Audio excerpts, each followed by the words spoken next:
விசிக தலைவர் திருமாவளவனுக்கு முதல்வர் பதவி என பேச்சு நடந்ததாக தகவல் வெளியாகியிருக்கிறது. திமுக அதிமுக கூட்டணி பேச்சு நடத்தியதாக தற்போது தகவல் வெளியாகியிருக்கிறது. திமுக அதிமுக கூட்டணி திட்டம் அம்பலமாகியிருப்பதாக அரசியல் வட்டாரத்தில் பேச்சு எழுந்திருக்கிறது. தாவேகவுக்கு விசிக ஆதரவு தாமதமாதன் பின்னணி என்ன என்ற தகவல் தற்போது வெளியாகியிருக்கிறது. விசிக தலைவர் திருமாவளவனுக்கு முதல்வர் பதவி என நடந்த பேச்சு தொடர்பாக தற்போது தகவல் வெளியாகியிருக்கிறது. திமுக அதிமுக கூட்டணி திட்டம் அம்பலமாகி இருப்பதாக அரசியல் வட்டாரத்தில் பேச்சு எழுந்திருக்கிறது. தாவேகவுக்கு விசிக ஆதரவு தாமதமானதன் பின்னணி என்ன என்ற தகவலும் வெளியாகியிருக்கிறது. பெருஞ்செய்தியாக பார்க்கிறோம். இது பற்றிய விவரங்களோடு செய்தியாளர் ஸ்டாலின் இணைந்திருக்கிறார். ஸ்டாலின், மூத்த பத்திரிகையாளர் கோலப்பன் ஒரு ட்வீட் செஞ்சிருக்காரு. திமுக அதிமுக இணைந்து திருமாவளவனை முதல்வராக்க திட்டம் தீட்டப்பட்டதாக ஒரு தகவல் வெளியாகி இருக்கிறது. அதிமுகவின் பிளவுக்கும் இதுதான் காரணமா? என்ன நடக்கிறது அதிமுகவிற்குள்? விவரம் பல இந்த செய்தி தான் நம்ம கடந்த 4 நாட்களாக வந்துட்டு தொடர்ச்சியா புதிய தலைமுறையில வெளிப்படுத்திட்டு வந்தோம். புதிய தலைமுறை ஆசிரியர் சமஸ் கூட இதை பத்தி நிறைய வெளிப்படுத்தி இருந்தாரு.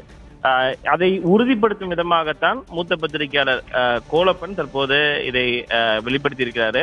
கடந்த 4 நாட்களாக, அதாவது முதலமைச்சராக விஜய் பொறுப்பேற்பதற்கு முன்னதாக வந்து பார்த்தோம் அப்படின்னா கூட்டணி கட்சிகளுடைய ஆதரவு அவருக்கு கிடைப்பதில் பல்வேறு விதமான இழுபறிகள் தொடர்ச்சியாகவே இருந்து வந்தன. அதாவது முதலாவதாக இந்திய கம்யூனிஸ்ட் கட்சி, மார்க்சிஸ்ட் கம்யூனிஸ்ட் கட்சி தெரிவித்திருந்தாலும் கூட விடுதலை சிறுத்தைகள் கட்சியை பொறுத்த வரைக்கும் அந்த கட்சிகளோட இடதுசாரி கட்சிகளுடன் இணைந்து தன்னுடைய ஆதரவையும் தான் தாவேகாவிற்கு வழங்குவதாக முன்னதாக திருமாவளவன் தெரிவித்திருந்தாலும் கூட கடந்த கிட்டத்தட்ட ஒரு 48 மணி நேரமாக அவருடைய இழுபறி என்பது தொடர்ச்சியாகவே நீடித்து வந்தது. தாவேகாவிற்கு அவர் ஆதரவு அளிப்பதில் இதற்கான பின்னணி குறித்து நாம் தொடர்ச்சியாக இந்த செய்திகளை வெளியிட்டிருந்தோம். அதாவது திமுக அதிமுகவுடன் இணைந்து ஒரு பேச்சுவார்த்தையை நடத்தி வருவதாகவும், முன்னதாக வந்து பார்த்தோம் அப்படின்னா திமுக நிபந்தனையற்ற ஆதரவை அதிமுக வழங்கி அதை அதிமுக சார்பில் ஒரு முதலமைச்சரை நியமிக்கலாம், அதாவது எந்த வழியிலாவது விஜய் முதலமைச்சராவதை தடுப்பதற்கான ஒரு முயற்சியில திமுக ஈடுபட்டு வந்ததாகத்தான் அந்த செய்திகள் வெளியாகின.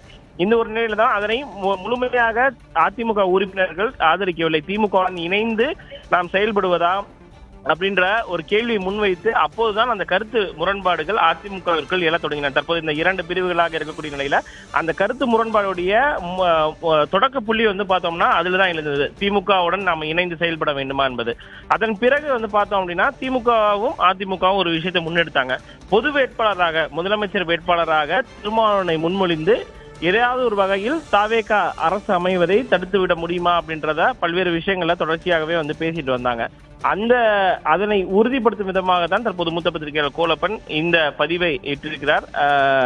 அதாவது திமுகவும் அதிமுகவும் இணைந்து ஒரு பட்டியலின சமூகத்தை சார்ந்த ஒரு தலைவருக்கு தொடர்ச்சியாக அந்த தமிழ்நாடு முதலமைச்சர் என்ற ஒரு பொறுப்பை வழங்க முயற்சி செய்ததாக அதனை உறுதிப்படுத்தும் விதமாகத்தான் தற்போது கோலப்பன் அந்த பதிவேற்றிருக்கிறார். நாம் கடந்த பல்வேறு செய்திகளை நம்ம வந்து இதை வெளியிட்டிருந்தோம். திமுக அதிமுக கூட்டணி சேரப்போகிறது, இது முதலமைச்சராக விஜய் பொறுப்பேற்பதை தடுக்கும் வகையில இந்த கூட்டணி கட்சிகள் எல்லாம் இணைந்து ஒரு அரசை தேர்ந்தெடுக்க போகிறார்கள் என்ற பல்வேறு விதமான செய்திகள் தொடர்ச்சியாக வெளிப்படுத்தி வந்த நிலையில தான் தற்போது இதனை உறுதிப்படுத்தும் விதமாக அவர் இந்த பதிவேற்றுகிறார். பலா ஸ்டாலின், அதிமுகவிற்குள்ளுமே ஒரு பிளவு என்ற ஒரு தகவல் வெளியானது. இந்த விவகாரத்தின் பின்னணியினால்தான் அதிமுகவிற்குள் ஒரு குழப்பம் ஏற்பட்டிருப்பதா? ஆமா, நிச்சயமா. ஏன்னா அதிமுகவை பொறுத்த வரைக்கும் அதோடைய அரசியலே திமுக எதிர்ப்பு என்பதுதான். அந்த ஒரு சூழல்ல திமுகவுடன் இணைந்து செயல்பட வேண்டுமா என்ற ஒரு கூக்குரல் என்பது அதிமுக உறுப்பினர்கள், அதாவது புதிதாக தேர்ந்தெடுக்கப்பட்ட சட்டமன்ற உறுப்பினர்களாகட்டும், மூத்த தலைவர்களாகட்டும் அனைவர் மத்தியிலுமே எழுந்தது. எதற்காக அதிமுக பொதுச் செயலாளர் எடப்பாடி பழனிசாமி இது போன்ற ஒரு முடிவை எடுக்க வேண்டும்? கட்சியை காப்பாற்றுவதற்கு எத்தனையோ வழிகள் இருக்கக்கூடிய ஒரு சூழல்ல மீண்டும் ஆட்சிக்கு வரவும் அதிகாரத்துக்கு வரவும் திமுகவுடன் இணைந்துதான் செயல்பட வேண்டுமா என்ற ஒரு கருத்து முரண்பாடு அதிமுகவுடைய அந்த மூத்த தலைவர்கள் வேலுமணி, சிவி சண்முகம் உள்ளிட்ட விஜயபாஸ்கர் உள்ளிட்ட அந்த அவர்களுடைய தலைமையில் இயங்கக்கூடிய சட்டமன்ற உறுப்பினர்களாகட்டும் நிர்வாகிகள் மத்தியில் எழுந்தது. அதனுடைய தொடக்க புள்ளி அப்போதுதான் அமைந்தது. ஆனால் இவர்களை பொறுத்த வரைக்கும் சிவி சண்முகம், வேலுமணியை பொறுத்த வரைக்கும் பார்த்தோம் அப்படின்னா அதாவது திமுகவை ஆதரிப்பதற்கு தாவேகாவை ஆதரித்து சென்று விடலாம். ஏன்னா நம்மளுடைய அரசியல் என்பது திமுகவுடைய எதிர்ப்பில் வளர்ந்த இயக்கம் தான் அதிமுக. அந்த அடிப்படையில அவர்களை எதிர்த்து வளர்ந்த இயக்கத்தினுடன் மீண்டும் அவர்களுடனே கூட்டணி வைத்து ஒரு அரசுக்கும் அதிகாரத்திற்கும் நாம் செல்ல வேண்டுமா என்ற ஒரு கேள்வி எழுந்த நிலையில தான் இந்த கருத்து முரண்பாடுகள் எழுந்து தற்போது 2 பிரிவுகளாக அவர்கள் செயல்படுகிறார்கள் போல. விவரங்களுக்கு நன்றி ஸ்டாலின்.